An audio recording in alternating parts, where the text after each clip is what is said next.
Уроженец Таджикистана Рустам Азизов живет в Украине уже 35 лет. Он проживает в Полтаве. Одноименную область до сих пор обстреливают российские войска.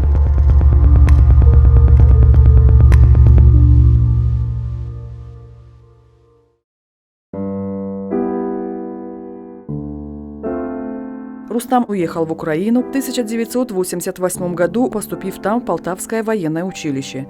Его выпуск совпал с распадом Советского Союза. Его родители уехали из Таджикистана в Россию. Туда ехать Рустам не захотел и остался в Украине, где и проживает по сей день.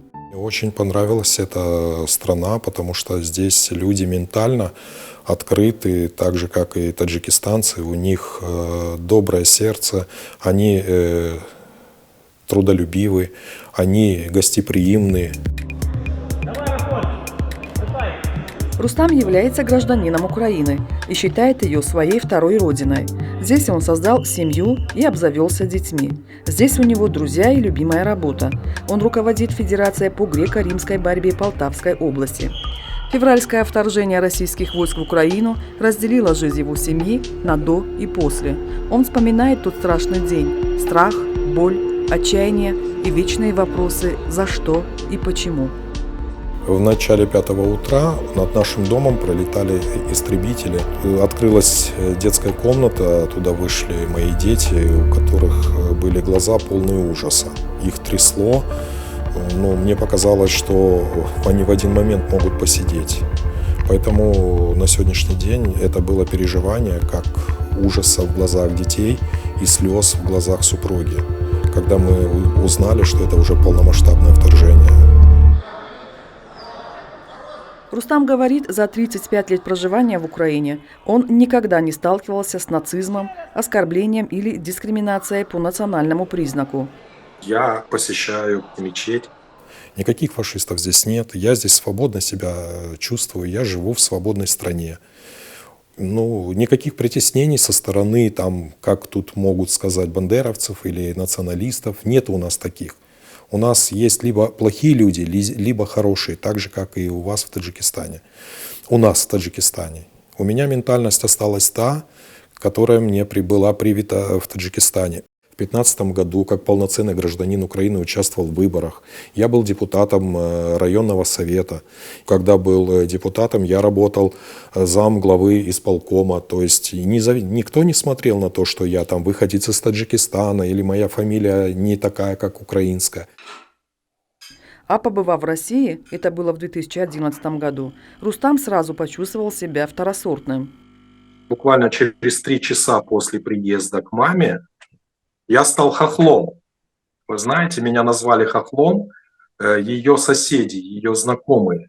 Мне это было настолько неприятно, я им, конечно, так ответил, что хохлы живут у вас в России, а в Украине живут украинцы, а хохлы живут у вас в России. Это во-первых.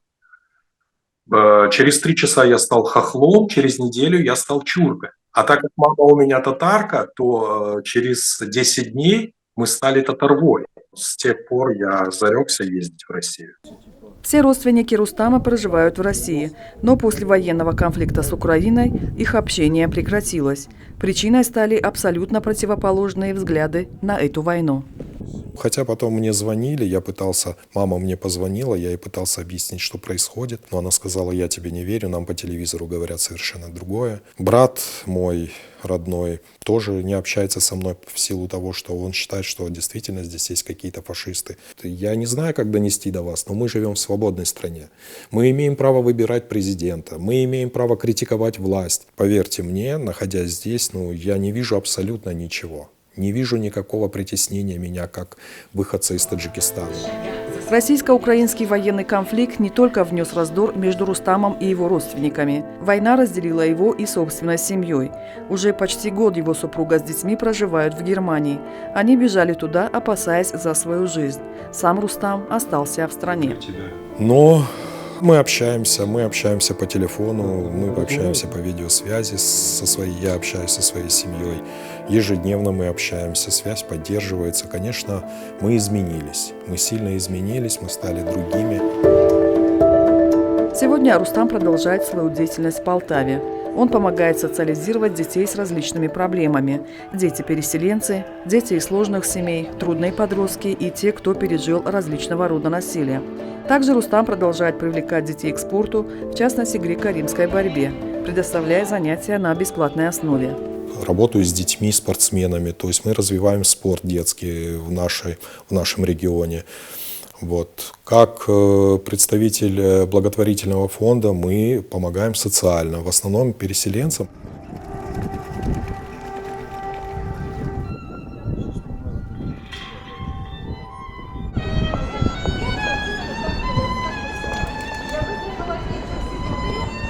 Только на востоке Украины живет более 50 тысяч выходцев из Таджикистана, и каждый из них может рассказать свою историю жизни, которая сильно изменилась после начала войны, как и у всех украинцев.